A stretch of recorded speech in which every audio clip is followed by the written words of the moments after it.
Hello বন্ধুরা, আশা করি সবাই খুব ভালো আছো। আমি আবার একটা মিনি ব্লগ নিয়ে হাজির হয়ে গেছি। কাল ছিল এখানে এডিনবার্গ ফেস্টিভ্যাল কার্নিভাল, তো আমরা ওখানে গেছিলাম। খবর মাত্রই চলে গেলাম। এটা হয়েছে তোমার প্রিন্সেস স্ট্রিট গার্ডেনে হয়েছে। গিয়েই দেখছি তখন যে প্রসেশন শুরু হচ্ছিল সেটা হচ্ছে ইন্ডিয়ানদের। দারুণ লাগছিল। বিভিন্ন কালচারকে ইন্ডিয়ানরা যারা রয়েছেন এডিনবার্গ, তারা দেখলাম খুব সুন্দর করে প্রেজেন্ট করেছে। চারিপাশে কত ভিড় দেখো, ওরে বাপরে, এত লোক এসেছেন, লোকে লোকে লোকারণ্য। এটা নেপালিদের একটা কালচার্স দেখাচ্ছিল এখানে। তো আস্তে আস্তে যত দিন বাড়লো, আমরা বিভিন্ন রকমের দেশের কালচারাল ডান্স এবং কালচারাল যে ফেস্টিভ্যালসগুলো হয় সেগুলো ওখানে ওনারা প্রসেশন করে দেখাচ্ছেন। বিভিন্ন যে এত বড় যে মাঠের এরিয়াটা রয়েছে সেখানে হচ্ছে তোমার বিভিন্ন জায়গায় জায়গায় এরকম দেখো, দেখতেই পাচ্ছ এরকম ডান্স অ্যারেঞ্জ করা হয়েছে। তিতলি এবং আমি ওর বাবা সবাই মিলে তো প্রিন্সেস স্ট্রিট গার্ডেনকে আজ করে চিনতেই পাচ্ছিলাম না, কারণ এর আগে যখন আমরা এসেছি বিশাল এরিয়া অবশ্যই সেটা দেখেছিলাম, কিন্তু এত সুন্দর করে কোঅর্ডিনেশন করে বিভিন্ন জায়গায় প্রোগ্রাম অ্যারেঞ্জ করা, স্টেজ শো দেখো, ট্রন পা হেবি মজা লেগেছে। আর এখানে বাচ্চাদের দেখো বিভিন্ন রকমের অ্যাক্টিভিটিস করার জন্যও ছিল। এই দেখো বিভিন্ন রকমের অ্যাক্টিভিটিস, ওয়াটার, এয়ার। আমার মেয়ে তো আনন্দের সাথে দেখলে আইসক্রিমও খেয়ে নিল।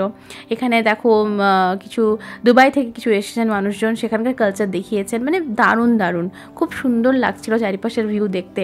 এই দেখো এখানে চায়নার কিছু কালচার দেখানো হয়েছে। বিভিন্ন দেশ থেকে প্রচুর মানুষ এখানে এসেছেন এবং সেটা দেখার জন্য আবার এসেছেন বিভিন্ন জায়গা থেকে মানুষেরা।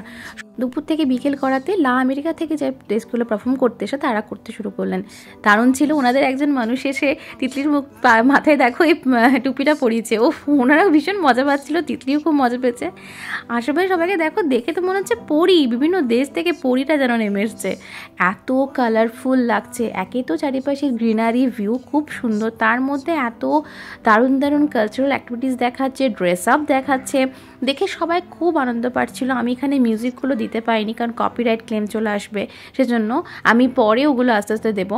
তো দারুণ লাগছিল সেই মিউজিকের সাথে যখন এই ডান্সগুলো আমরা দেখছিলাম, অন্যরকমই মজা লাগছিল। এখানে দেখো তিতলি কোনো আবার একটা ডল দিয়েছেন, ডল দিয়ে আবার সে মজা করার অ্যাক্টিভিটিস করছেন, পিকচার তুলেছেন অনেকগুলো।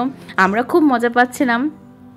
দেখো দারুণ দারুণ এনজয়মেন্ট হচ্ছিল। মানে এত সুন্দরভাবে প্রোগ্রাম অ্যারেঞ্জ হয়, মানে আমরা তো এগুলো সবসময় টিভিতে দেখেছি, কিন্তু চোখের সামনেই প্রথমবার দেখলাম, তো দারুণ লাগলো। শুনেছি এই প্রিন্সেস স্ট্রিট গার্ডেনে নাকি যত এই সামার শুরু হলে এবার বিভিন্ন রকম অনুষ্ঠান অনুষ্ঠিত হবে। তো অবশ্যই তোমরা আমার সঙ্গে থেকো, আমি বিভিন্ন সময় যতটা পারবো এগুলোকে কভার করে তোমাদেরকে দেখাবো। এটারও বড় ব্লগ খুব তাড়াতাড়ি নিয়ে আসবো। তো আজকের মতন টাটা। সবাই নিজের নিজের জায়গায় খুব ভালো থেকো।